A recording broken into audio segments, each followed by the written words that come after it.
Anitha Pushpavanam Kuppusamy Viha YouTube channel அன்பர்கள் அனைவருக்குமே அன்பான வணக்கம்.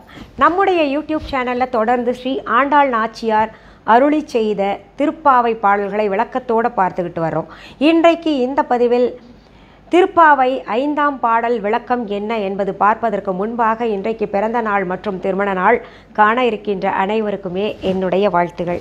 உங்களுடைய வாழ்க்கையில் நீங்கள் அனைத்து நலங்களும் வளங்களும் கிடைக்கப்பெற்று நீடூழி வாழணும்னு நான் அந்த கண்ணன் கிட்ட பிரார்த்திக்கிறேன். இந்த காணொளியை காண்கின்ற அனைவருக்குமே இந்த நாள் இனிய நாளாக அமையட்டும்.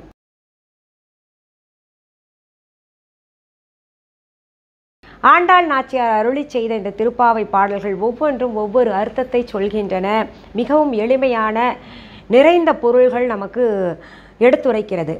பாசுரங்கள் பார்த்திங்கன்னா எல்லா காலத்துக்கும் பொருந்தும் வகையில் அருளி செய்திருக்கின்றார். அதுதான் ரொம்ப வியப்பை தரக்கூடியது.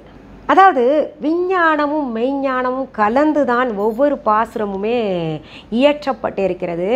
இதில் கண்ணனை மிகுந்த உயர்ந்த நிலைக்கு, அதாவது அவன்தான் இந்த லோகத்தை காத்து ரட்சிக்கக்கூடியவன், அனைத்து ஜீவராசிகளுக்கும் அவன்தான் தலைவன், அவனிடம் உண்மையான அன்பு செலுத்தினால் நமக்கு அத்தனையுமே, அதாவது நமக்கு இருக்கக்கூடிய எத்தகைய கஷ்டங்களும் பனி போல விலகும், தீயிலிட்ட பஞ்சு போல விலகும், அப்படி தீயிலிட்ட தூசு போல விலகும் அப்படின்றதுக்கு உதாரணமாக இன்றைக்கு 5வது பாடலில் ஆண்டாள் நாச்சியார் நமக்கு சொல்லியிருக்காங்க.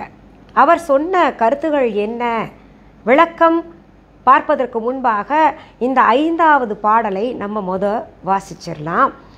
இந்த பாடல் எதற்காக நம்ம வாசித்து பார்க்குறோம் அப்படின்னு பார்த்திங்கன்னா, ஒரு பாடல் அந்த காலத்தில் எழுதப்பட்ட செய்யுள் எல்லாம் பார்த்திங்கன்னா அதில் எதுகை மோனை இலக்கணம் இலக்கியம் எல்லாமே இருக்குது. ஆனால் இந்த காலகட்டத்தில் இதெல்லாம் எல்லாருக்குமே தெரியுமா அப்படின்னு கேட்டிங்கன்னா கிடையாது. இந்த வார்த்தைகளை பிரித்து பிரித்து படித்தால்தான் நமக்கு பொருள் சுலபமாக புரியும். மேலோட்டமாக பார்க்கும் பொழுது இந்த பாடல்கள் அச்சுறுத்தும் வகையில் இருக்குது. தமிழை முழுவதுமாக பிழிந்து அதனுடைய சாறு எடுத்து, அதாவது பழச்சாறு பிழிந்து எப்படி எடுத்து கொடுத்தாலும் அது தேவாமிர்தம் போல இருக்குமோ அது போல் தமிழை பிழிந்து எத்தனை தமிழில் சிறப்பு அம்சங்கள் இருக்கோ அத்தனையுமே அந்த அம்சங்கள் பொருந்திய பாடல்கள் இந்த திருப்பாவை பாடல்கள் பாசுரங்கள். இந்த பாசுரங்களை பிரித்து படித்து நம்ம பொருள் தெரிஞ்சுக்கிட்டோம்னா எவ்வளவு சுகமாக இருக்கும் அப்படின்றத இப்போ நம்ம பாடல் படிக்கும்போது நீங்கள் உணர்ந்துப்பீங்க.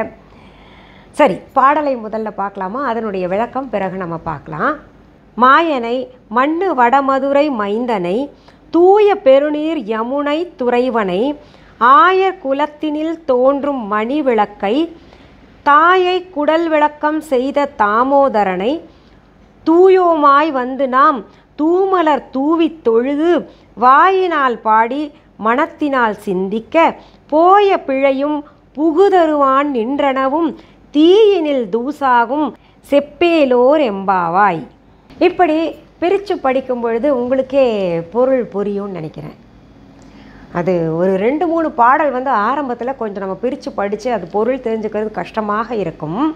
5 பாடல்களை தாண்டிட்டாலே அந்த பிரித்து எப்படி படிக்கிறது அப்படின்ற ஒரு ஞானம் நமக்கு பிறந்திடும்.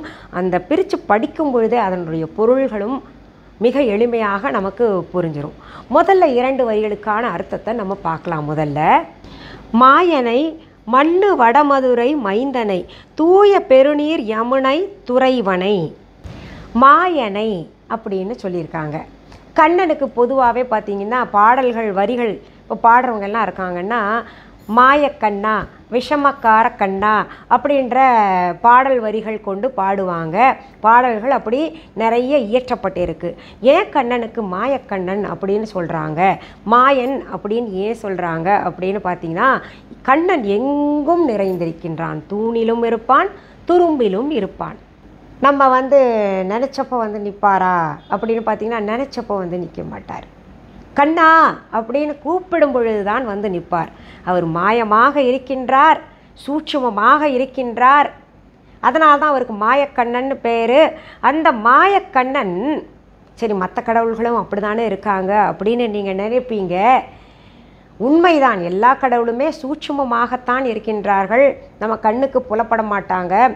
இருந்தால் கூட இவருக்கு மாயக்கண்ணன் அப்படின்னு ஏன் சொல்கிறாங்க அப்படின்னு பார்த்திங்கன்னா, ஒவ்வொரு நிகழ்விலும் ஒவ்வொரு செயல்களிலும் பார்த்திங்கன்னா, நம்முடைய செயல்களில் ஒவ்வொரு நிலையிலேயும் இந்த மாயக்கண்ணன் நம்முடனேயே இருக்கின்றார். அவர் எப்பொழுது தன்னை வெளிப்படுத்துவார் அப்படின்னு பார்த்திங்கன்னா, அதாவது அவரை உருவமாக அதாவது வெளிப்படுத்துவார்னா உருவமாக பார்ப்பது என்பது முடியாது, எந்த கடவுளையும் பார்க்க முடியாது. ஆனால் உணர்த்துவார், நாம் உணர முடியும். கூப்பிட்ட குரலுக்குத்தான் வருவார் அப்படின்றதுக்கு கண்ணனே சொல்லியிருக்காரு. மகாபாரதத்தில் திரௌபதியின் துகில் உரித்த பொழுது அவர் போய் நினச்சிருந்தா தன்னுடைய சகோதரி தான் காப்பாற்றிருந்துருக்கலாம். ஆனால் சகோதரியாக இருந்தால் கூட கூப்பிடலையே, கூப்பிடாமல் எப்போவுமே போகக்கூடாது அப்படின்ற நிலைப்பாடு கண்ணனுடையது. அதனால் கண்ணா அப்படின்னு எப்பொழுது அழைத்தாலோ அப்பொழுதுதான் மாயனாக அங்கு நின்று கொண்டு இருந்த கண்ணன் உடனே போய் அங்கே காப்பாற்றினார். இன்னொன்று, நம்ம ஆன்மீக ரீதியாக பார்க்கும் பொழுது கொஞ்சம் அதிகப்படியாக சிந்திக்கும் பொழுது என்ன கிடைக்கும் அப்படின்னு பார்த்திங்கன்னா, மாயன், அந்த மாயனை நம்ம இந்த பூவுலகில் இருக்கக்கூடிய மாயமான சில விஷயங்களை துறந்தால்தான் அடைய முடியும். எது மாயமான விஷயங்கள் அப்படின்னு பார்த்தோம்னா, நம்ம எல்லாருமே பொருள் மீது ஆசை கொண்டு வாழ்ந்துட்டுருக்கோம் இல்லையா, அது நிலையானதா அப்படின்னு பார்த்திங்கன்னா நிலையற்றது. அப்போ நிலையானது எது? மாயக்கண்ணன் தான் நிலையானவன், அவன்தான் உண்மையானவன் அப்படின்றது கூட உணர்த்தும் வகையில் இருக்குது. அடுத்தது, மண்ணு வடமதுரை தலைவனை அப்படின்னா, வடமதுரைக்கே தலைவனாக விளங்கக்கூடியவனை, மதுரா அப்படின்னு சொல்கிறாங்களே, அந்த மதுராவுக்கு தலைவனே அவன்தானே. அதனால் நார்த்தில் இருக்கு இல்லையா மதுரா, அங்கே பார்த்திங்கன்னா இன்னும் சொல்கிறாங்க, இரவு நேரத்தில் ஒரு குறிப்பிட்ட இடத்துல குழல் சத்தம் கேட்கின்றது, அதாவது ராதையும் கண்ணனும் நடனமாடக்கூடிய சலங்கை ஒலி கூட கேட்குது அப்படின்னு சொல்லுவாங்க. இதுவும் மாயம்தானே, மாயமாகத்தானே அந்த கண்ணன் செய்கின்றான் தன்னுடைய திருவிளையாடலை. அதனால் அந்த மதுராவுக்கே தலைவனாக விளங்கக்கூடிய கண்ணனை அப்படின்னு இங்கே ஆண்டாள் நாச்சியார் முதல் வரியை துவங்குகின்றார். அடுத்தது பார்த்திங்கன்னா, தூய பெருநீர் யமுனை துறைவனை அப்படின்னு சொல்கிறாங்க. அதாவது யமுனை நதிக்கரைக்கு கண்ணன் சொந்தமானவன். அந்த யமுனை நதியிலே நீர் எப்படி இருக்கான் தெரியுமா? கண்ணனை போல தூய்மையாக இருக்கின்றது. கண்ணன் அங்கே இருக்கின்ற காரணத்தினால, கண்ணன் அதற்கு சொந்தமான அந்த யமுனை நதிக்கு சொந்தமான காரணத்தினால அந்த நீரும் தூய்மையாக இருக்கான். அதுவும் பெருநீர் அப்படின்னு சொல்லியிருக்காங்க. இங்கே பெருநீர் யமுனை அப்படின்றது எதை குறிக்குது அப்படின்னு பார்த்திங்கன்னா, வற்றாத நீரை கொண்ட, நிறைய நீர் கொண்ட, ஆறு நிறைஞ்ச தண்ணி கொண்ட யமுனைக்கு, அதாவது யமுனை துறைக்கே தலைவனாக விளங்கக்கூடியவன் அப்படின்னு ஆண்டாள் நாச்சியார் சொல்கிறாங்க. அடுத்த 2 வரிகள் என்னன்னு பார்க்கலாமா? ஆயர் குலத்தினில் தோன்றும் மணி விளக்கை தாயை குடல் விளக்கம் செய்த தாமோதரனை. ஆயர் குலத்தில் தோன்றிய அப்படின்னு சொல்லியிருக்காங்க இந்த இடத்துல.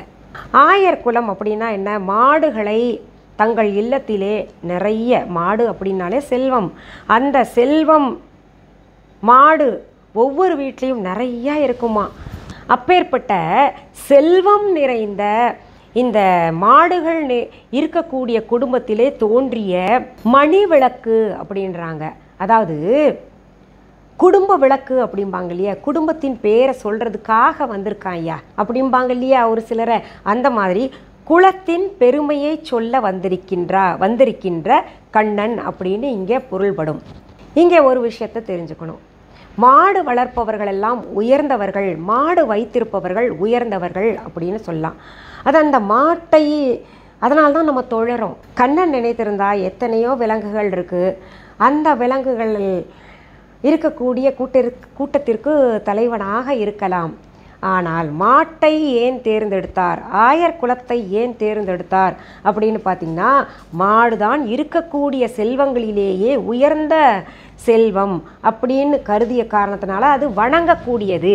இன்றைக்கு அதாவது இந்த மாடு கொடுக்கக்கூடிய பால் இருக்கு இல்லையா, பல உயிர்களை, இந்த உலகத்தில் உள்ள உயிர்களை வளர்க்கக்கூடியதாக இருக்குது. பிறந்த குழந்தையிலிருந்து வயதானவர்கள் வரைக்கும் இன்றைக்கும் பாருங்கள், இரவில் 1 டம்ளர் பால் குடிச்சிட்டு தூங்கு, அப்போ நல்ல நித்திரை வரும், காலையில் சீக்கிரத்தில் காலை கடன்கள் வெளியில் வர்ற மாதிரி இருக்கும், அதில் கால்சியம் இருக்குது, இந்த சத்து இருக்குது, அந்த சத்து இருக்குது அப்படின்னு பெரியவங்கள்லாம் சொல்லுவாங்க.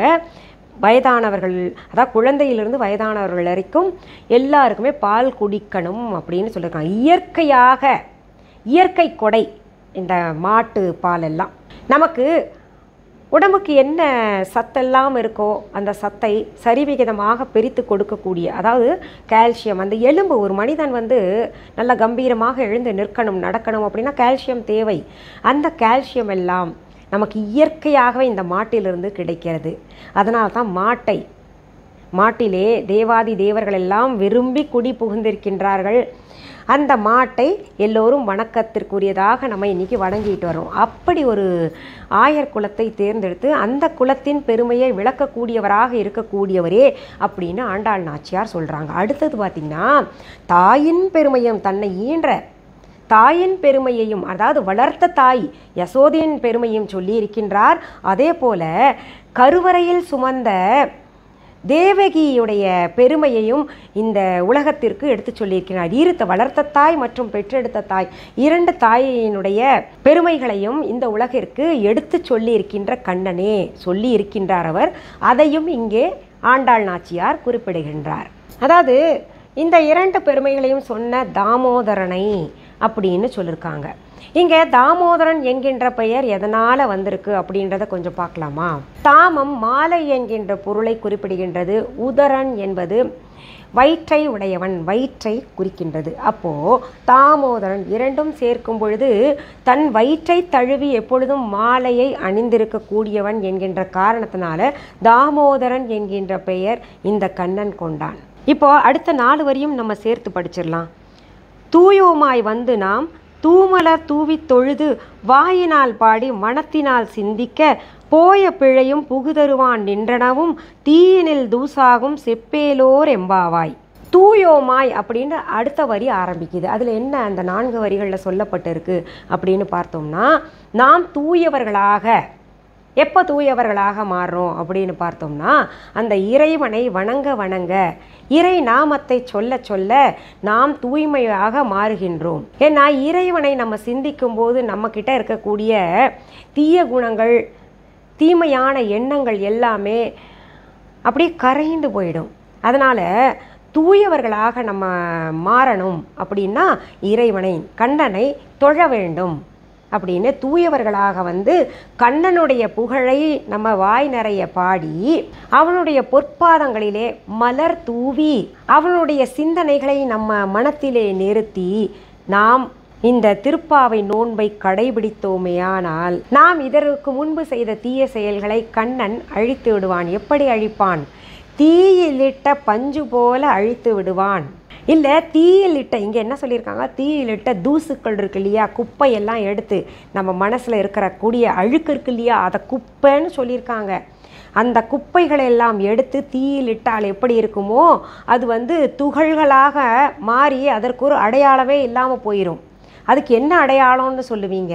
அது சாம்பல் ஆயிடுச்சுன்னா ஒரு அடையாளமும் சொல்ல முடியாது இல்லையா. அடையாளம் இல்லாமல் போயிருமா நாம் செய்த தீய செயல்கள் எல்லாம். எப்போ நாம் கண்ணனை பணிந்து தூய பக்தியுடன் அதிகாலையிலேயே எழுந்து திருப்பாவை நோன்பை ஏற்கும் பொழுது, செய்யும் பொழுது இந்த மாதிரி ஆகும் அப்படின்னு ஆண்டாள் நாச்சியார் இந்த பாடலில் எளிமையாக சொல்லியிருக்காங்க. ஒவ்வொரு பாடலும் முடியும் பொழுது எம்பாவாய் அப்படின்னு வரும். எம்பாவாய் அப்படின்னு இங்கே குறிப்பிடுறது எதுன்னா திருப்பாவையை குறிக்கின்றது. இந்த பாடல்கள் ஒவ்வொன்றுமே பார்த்திங்கன்னா திருப்பாவை நோன்பை ஏற்க வேண்டும், கண்ணனை நினைக்க வேண்டும், நம்முடைய தீய எண்ணங்களை பொசுக்க வேண்டும் அப்படின்னு சொல்லியிருக்காங்க. இப்படி ஒவ்வொரு பாடல்களும் நமக்கு பல்வேறு பொருள்களை தருகின்றது. இப்போ உங்களுக்கு இந்த பாடல்களுடைய பொருள்கள் எல்லாம் எளிமையாக புரிஞ்சிருக்கும் அப்படின்னு நான் நம்புகிறேன். இந்த பதிவை உங்களுடைய உற்றார் உறவினர்கள், நண்பர்கள் எல்லாருக்குமே பகிரணும் அப்படின்றது என்னுடைய தாழ்மையான வேண்டுகோள். இதுவரைக்கும் என்னுடைய யூடியூப் சேனல் சப்ஸ்கிரைப் பண்ணாதவங்க உடனே சப்ஸ்கிரைப் பண்ணிக்கோங்க. பக்கத்தில் கோவில் மணி போன்று தோற்றமளிக்கின்ற இந்த பெல் ஐகான் பட்டனை அழுத்திக்கோங்க. அதில் ஆல் என்கின்ற ஆப்ஷனும் தொட்டு விடுங்க. அப்போ தான் நான் பதிவிடுகின்ற அத்தனை பதிவுகளும் உங்களுடைய கவனத்திற்கு வந்து சேரும். இப்போ நம்ம விஹா ஆன்லைன் பற்றி சொல்கிறேன். இது எதற்காக ஒவ்வொரு பதிவிலையும் சொல்கிறேன் அப்படின்னு கேட்டிங்கன்னா, புதிதாக வருகின்ற பார்வையாளர்களுக்காக நான் சொல்லக்கூடியது. புதுசாக வர்றவங்க என்ன இவங்க திடீர்னு என்னமோ சொல்கிறாங்களே ட்ராக் மாதிரி அப்படின்னு நினைப்பாங்க இல்லையா, அவங்களும் தெரிஞ்சுக்கணும். அதுக்காக தான் சொல்கிறேன். விஹா ஆன்லைன் என்பது எங்களுடைய ஆன்லைன் ஷாப். இது வரைக்கும் யாராவது எங்களுடைய Viha online shopping app download பண்ணலைன்னா உடனே ப்ளே ஸ்டோர், ஆப் ஸ்டோருக்கு போயிட்டு தம்ப்நெயிலில் கொடுக்கப்பட்டிருக்கின்ற விஹா ஆன்லைன் ஸ்பெல்லிங் பார்த்துட்டு டெக்ஸ்ட் பண்ணுங்கள், டவுன்லோட் பண்ணிக்கோங்க. டவுன்லோடு பண்ண பின்னாடி நீங்கள் பார்க்க வேண்டியது மிஸ்ஸஸ் அனிதா குப்புசாமிஸ் விஹா ஆன்லைன் அப்படின்னு பச்சை எழுத்தில் இருக்கான்னு. அதுலேயே கஸ்டமர் கேர் நம்பர் எல்லாம் கொடுத்துருப்போம். எல்லாம் பார்த்து தெரிஞ்சுக்கோங்க. எங்களுடைய விஹா ஆன்லைனில் தினமுமே புதிதான பொருள்கள் நாங்கள் சேர்த்துக்கிட்டே வர்றோம். அதாவது ஹேண்ட்மேட் சோப்ஸ் எல்லாம் நிறைய செஞ்சுருக்கேன். அதை வாங்கி நிறைய பேர் பயன் பெற்றிருக்கீங்க. ஆன்மீக ரீதியாக அனைத்து பொருள்களும் நாங்கள் கொடுத்துக்கிட்டு இருக்கோம். இன்னும் பல பொருள்கள், அதாவது எல்லா கேட்டகரியும் நாங்கள் கொடுத்துக்கிட்டு இருக்கோம். போய் பாருங்கள். விஹா ஆன்லைன் ஷாப்பிங் ஆப் தவிர viha.online இ-காமர்ஸ் வெப்சைட்டும் நாங்கள் நடத்திக்கிட்டு வர்றோம். அதையும் போய் பாருங்கள். பொருள்களை நேரில் பார்த்து வாங்கணும் அப்படின்னு நினைக்கிறவங்க சென்னை ராஜா அண்ணாமலைபுரத்தில் இருக்கக்கூடிய எங்களுடைய விஹா கடைக்கு வாங்க. அதற்கான ஃபோன் நம்பர், அட்ரஸ் எல்லாமே இந்த டிஸ்கிரிப்ஷன் பாக்ஸ் ஓப்பன் பண்ணிங்கன்னா அதில் கொடுக்கப்பட்டிருக்கு. நாங்கள் வெளியூர்காரங்க, இந்த அட்ரஸ் எல்லாம் பார்த்து எங்களால் வர முடியாது அப்படின்னு நினைக்கிறவங்களுக்காக எங்களுடைய விஹா கடையின் அட்ரஸ் கூகுள் ரூட் மேப்பில் போய் டெக்ஸ்ட் பண்ணிங்கன்னா அந்த கூகுள் ரூட் மேப் உங்களை கைட் பண்ணிட்டு வந்து எங்களுடைய விஹா கடையில் சேர்த்து விட்டுடும். எங்களுடைய விஹா கடைக்கான கிளைகள் வேறு எங்கேயுமே கிடையாது. ஒரே ஒரு கடை தான் நான் சென்னை ராஜா அண்ணாமலைபுரத்தில் நடத்திக்கிட்டு வர்றேன். உங்கள் ஊரில் அல்லது உங்கள் நாட்டில் என்னுடைய பெயர், புகைப்படம், வீடியோ, ஆடியோவை பயன்படுத்திக்கிட்டு அல்லது என்னுடைய ப்ராடக்ட்ஸ் லேபிள் இருக்கக்கூடிய பொருள்களை வைத்து விற்பனை செய்தாங்கன்னா அதற்கும் எனக்கும் தொடர்பு இல்லை. இத்தனை சொன்ன பின்னாடியும் கூட சிலர் என்ன பண்ணுறாங்க, எங்களுடைய விஹா லேபிளை ஒட்டிட்டு சில வெப்சைட்டில் விற்றுக்கிட்டு இருக்கிறதாக தகவல் வந்தது. அதெல்லாம் நாங்கள் வழக்கறிஞர் கொண்டு அதற்கு தக்க பதிலடி கொடுப்போம். இது எதுக்காக இதெல்லாம் இவ்வளவு தெளிவாக சொல்கிறேன்னா, எங்ககிட்டேருந்து பொருள்கள் வாங்கிட்டு போயிட்டு என்னுடைய பெயரை, என்னுடைய லோகோவை பயன்படுத்திக்கிட்டு அவங்க ஏதாவது கலப்படம் செய்து உங்ககிட்ட கொடுத்து உங்களை ஏமாத்துனாங்கன்னா அதனால் நீங்கள் பாதிக்கப்பட்டீங்கன்னா அதற்கும் எனக்கும் தொடர்பு கிடையாது. அப்படி ஏமாந்துராதீங்க அப்படின்னு சொல்கிறதுக்காக தான் திரும்ப இது ஒவ்வொரு பதிவிலேயும் சொல்லிக்கிட்டு இருக்கிறேன். உங்களுக்கு வேணால் நான் காமிக்கிறேன் பாருங்கள். நான் பேசும் பொழுதே சைடில் அப்படி லேபிள் ஒட்டிட்டு வேறு வெப்சைட்டில் எப்படியெல்லாம் தவறாக பயன்படுத்துகிறாங்கன்றதை உங்களுக்கு காமிக்கிறேன். இந்த மாதிரி ஏமாற்றங்களை, இந்த மாதிரி விஷயங்களெல்லாம் தவிர்க்கணும்னா நீங்கள் செய்ய வேண்டியது ஒன்றே ஒன்று தான். விஹா ஆன்லைன் ஷாப்பிங் ஆப்பை டவுன்லோடு செய்து வச்சுக்கோங்க. உங்களுக்கு ஏதாவது பொருள்கள் அப்லோடு பண்ணியிருக்கேனா, பார்க்கணுமா, இல்லை வாங்கணுமா, அந்த ஆப்புக்குள்ளே நீங்கள் டவுன்லோடு செய்து வைத்த ஆப்புக்குள்ளேயே போய் பார்த்துக்கலாம். வேறு எதையும் நீங்கள் தேடி போய் பார்க்க வேண்டாம். சரி, மீண்டும் அடுத்தடுத்த பதிவுகளில் நான் உங்களை சந்திக்கிறேன். நிறைய பதிவுகள் கேட்டுக்கிட்டு இருக்கிறீங்க. இதெல்லாம் முடியட்டும். கட்டாயம் நீங்கள் கேட்குற பதிவுகள் கொடுப்பேன். மீண்டும் சந்திக்கலாம். அதுவரைக்கும் நன்றி, வணக்கம். அன்பான வாடிக்கையாளர்களே, உங்கள் விஹா ஸ்டோரில் பூஜை பொருட்கள், சிலைகள், ராசிக்கற்கள், வாஸ்து பொருட்கள், விதைகள், பாரம்பரிய அரிசி வகைகள், சிறுதானியங்கள், ஆர்கானிக் பொருட்கள், மூலிகை எண்ணெய், மளிகை பொருட்கள், மரச்செக்கு எண்ணெய், மரப்பொருட்கள், வெள்ளி ஆபரணங்கள், கிஃப்ட் ஆர்டிகல்ஸ், காட்டன் மற்றும் பட்டு புடவைகள், காட்டன் சுடிதார்கள், பட்டு பாவாடை, குழந்தைகளுக்கான விளையாட்டு பொருட்கள், ஹை குவாலிட்டி இமிடேஷன் நகைகள், வீட்டு உபயோக பொருட்கள், ஜூட் பேக்ஸ், ஹேண்ட்மேட் சோப்ஸ், அழகு சாதன பொருட்கள், சிறுதானிய பிஸ்கெட்டுகள், ஹோம் அப்ளையன்சஸ், இன்னும் பற்பல பொருட்கள் விற்பனைக்குள்ளது. விஹா ப்ராடக்ட்களை நீங்கள் வாங்க விரும்பினால் அது எங்களுடைய viha.online வெப்சைட் மற்றும் சென்னை ராஜா அண்ணாமலைபுரத்தில் உள்ள எங்கள் விஹா ஸ்டோரில் மட்டுமே கிடைக்கும் என்பதை தெரிவித்துக் கொள்கிறோம். வேறு எந்த ஆன்லைன் வெப்சைட்களிலும் விஹா ப்ராடக்ட்கள் விற்பனைக்கு கிடையாது என்பதை நீங்கள் கவனத்தில் கொள்ள வேண்டும். எங்கள் விஹா ஸ்டோரின் விலாசத்தை கண்டறிய கூகுள் மேப்ஸில் விஹா ஸ்டோர் என்று டைப் செய்தால் வழியை கண்டறியலாம். www.viha.online வெப்சைட்டிலும் விஹா ஸ்டோரின் அட்ரஸ் உள்ளது.